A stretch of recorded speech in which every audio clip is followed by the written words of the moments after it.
Indira Gandhi is the first female Prime Minister of India. She is considered the second female Prime Minister in the world. Indira Gandhi was born on November 19, 1917 in Allahabad, India, to prominent politicians Jawahar and Kamala. The foundation of the political life of this family was laid by her grandfather, the famous lawyer Motilal Nehru. Indira's father, Jawaharlal Nehru, also followed in his father's footsteps and became a leader of the Indian independence movement. As a child, Indira, who witnessed political meetings held at their home, became closely acquainted with Mahatma Gandhi, one of the most famous figures of that time, and became influenced by him and joined politics. After she became a little older, she founded the Vanara Sena movement among the youth, influenced by the political life she breathed. The members of the movement held political rallies calling for independence in the country, thereby attracting public attention. At the same time, the members of the movement helped the activists of the All India National Congress escape from police persecution. Once, Indira, feeling that her father was being followed, hid an important document in her bag and did not let it be seized. When she was 18 years old, her mother died of tuberculosis. At that time, she went to England to continue her education. It was there that she met Firoz Gandhi, a member of the All India National Congress. Indira had no family ties with Mahatma Gandhi. Many people who saw Indira's photo with Mahatma Gandhi thought that they were relatives. This surname was inherited from her husband Firoz Gandhi, who was originally from the Persian community. Since they belonged to different religious sects, an official marriage between them was impossible. However, despite all this, Indira Gandhi, showing her tough and unyielding character, married him in March 1942. A year later, this family actively participated in this Quit India movement led by Mahatma Gandhi. However, they were arrested soon after and spent 243 days in prison. In 1944, their first son, Rajiv, was born, and a year later, their second son, Sanjay. Sanjay Gandhi, although also involved in politics, died in a plane crash in 1980. In 1947, when Pakistan and India separated and two independent states emerged in the region, Indira helped refugees and displaced persons who came to her country. This greatly increased her influence in the political world. At that time, Indira and her husband Firoz lived in Allahabad. After India gained independence, Indira went to Delhi to help her father, who became the Prime Minister. Firoz stayed in Allahabad. Indira began working as both her father's secretary and advisor in Delhi. She participated in foreign trips with her father. These trips played an important role in her development as a political leader. In 1951, the first free elections were held in independent India. She supported her father and her husband Firoz in these elections, despite their separation. Firoz began to fight corruption in the government and exposed serious shortcomings in one of the insurance companies. His fight forced Indira to resign from her personal post as finance minister in the government formed by her father. This strained relations between Indira and Firoz, and they eventually had to divorce. Soon after, Firoz suffered a heart attack and became bedridden. Despite their divorce, Indira went to her ex-husband in Kashmir and took care of him for a while. After her husband's death, she devoted her entire life to politics. In 1959 and 1960, she was elected president of the National Congress. However, considering that this damaged her father's reputation and formed a bad opinion about him, she did not participate in the 1962 elections. In 1964, her father died, and at that time she accepted the offer of Prime Minister Shastri to become the Minister of Information and Press. At this time, rebellions broke out in the non-Hindi-speaking provinces of the south of the country against the use of Hindi as the official state language. Gandhi therefore went to Madras, one of the largest cities in the rebellious provinces, and led the suppression of anti-government demonstrations. This made him even more famous. In 1965, war broke out between India and Pakistan. At that time, Indira was on vacation in the Srinagar region.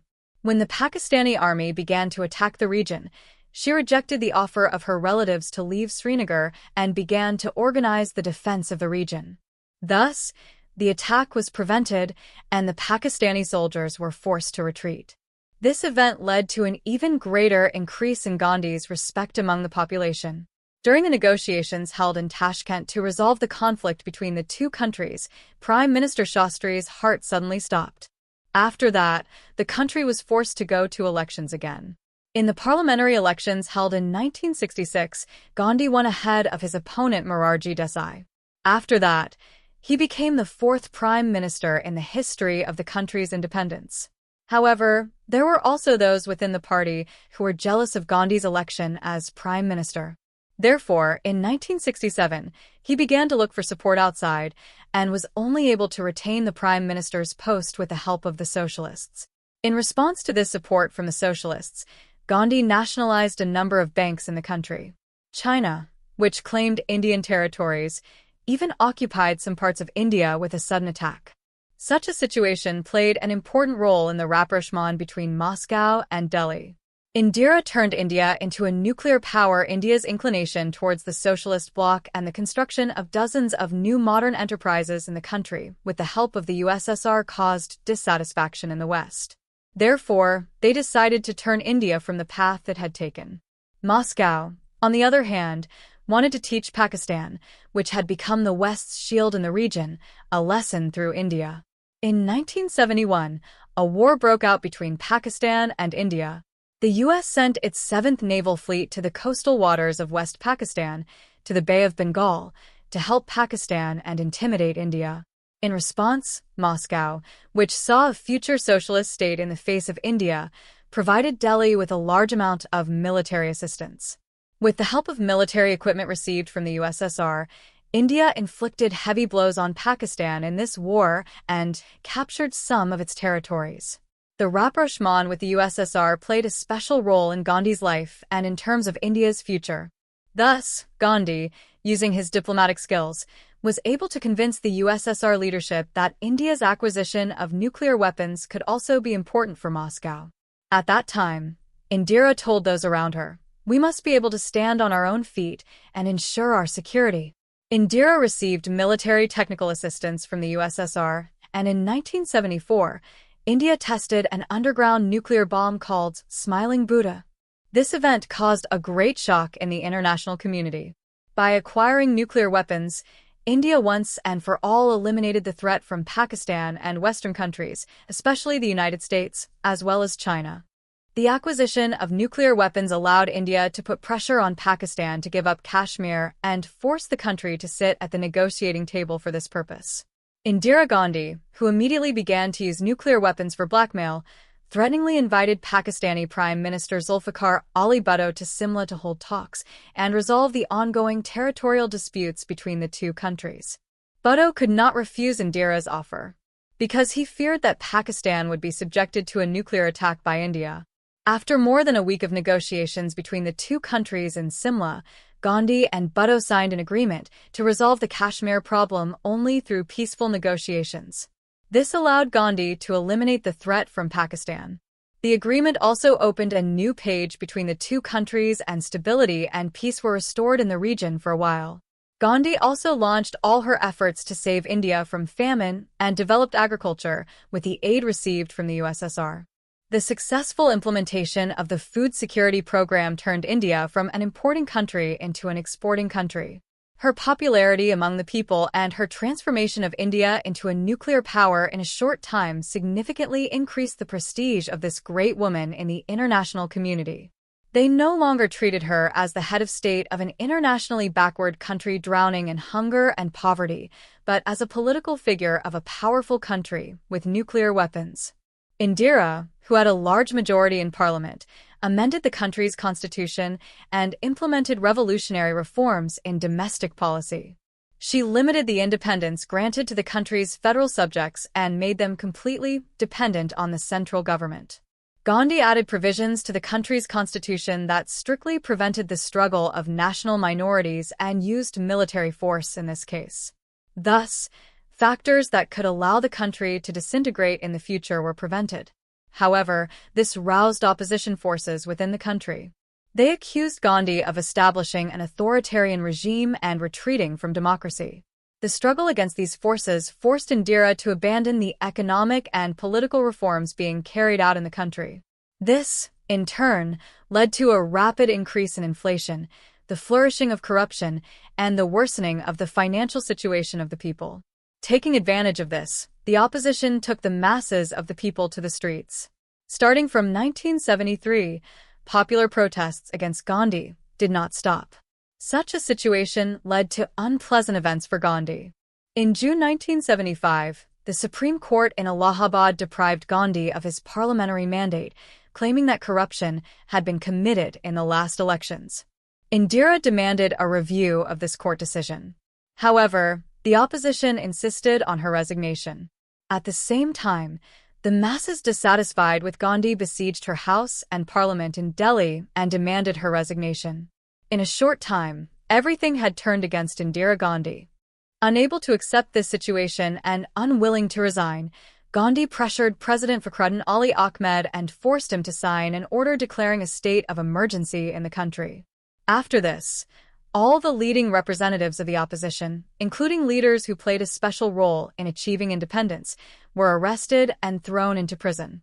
At the same time, Gandhi gave the police broad powers to ruthlessly suppress protests. Thus, a dictatorship was established in the country. The leader of this dictatorship was Indira Gandhi, who until yesterday had dressed up as a democracy and therefore won the sympathy of hundreds of thousands of Indians. Only after this did Gandhi agree to hold new elections. Because the opposition had already been eliminated and there were no forces that could prevent Gandhi from winning these elections. The elections were held in 1977. However, the people who participated in the elections voted for the opposition Janata Party, putting forward the slogan, "Enough is enough, the word is yours." Thus, the Janata Party, led by Desai, came to power. Although Indira was defeated in the elections, she did not lose heart. The fact that the forces that came to power could not justify the trust of the people turned into a factor working in Gandhi's favor. Gandhi won again in the elections held in 1979. Returning to power, Gandhi had to prevent the attempts of the Sikhs, who constituted the majority of the population living in the province of Punjab, to secede from the center. The Sikhs seized the Golden Temple in the region in 1981 and took control of the province. Seeing this, Gandhi sent the army into Punjab and drowned the people's movement in the region in blood. The Sikh leader Jarnail Singh was killed by the army. During the implementation of a special plan called Operation Blue Star, 492 Punjabis were killed. At the same time, 72 soldiers were killed in these battles. The bloody operations carried out in Punjab discredited Gandhi in the world. Among those who hated Gandhi during these operations were two of her bodyguards, Satwant Singh and Bent Singh, originally from Punjab. It was October 31, 1984. Indira was preparing to welcome Peter Ustinov, a television journalist who had come to interview her from England, at the Prime Minister's office building on Safdarjung Street in Delhi. Ustinov entered through the door guarded by Satwant and Bent Singh. Gandhi stood up to welcome the guest. At this point, both bodyguards turned their guns on Gandhi and opened fire on him. Indira, who was shot by her bodyguards who were with her to protect herself from her enemies, shouted at Bent Singh, who had shot her. Gandhi died on the spot, having received 33 bullet wounds. Gandhi's body was cremated on November 3 in front of the Rajghal Monument, built in memory of Mahatma Gandhi. Following this, Indians attacked the Punjab province, killing more than 20,000 locals and burning down their temples. When asked about the government's inaction in response to the events, Gandhi's son replied, "When a big tree falls, the earth is bound to tremble."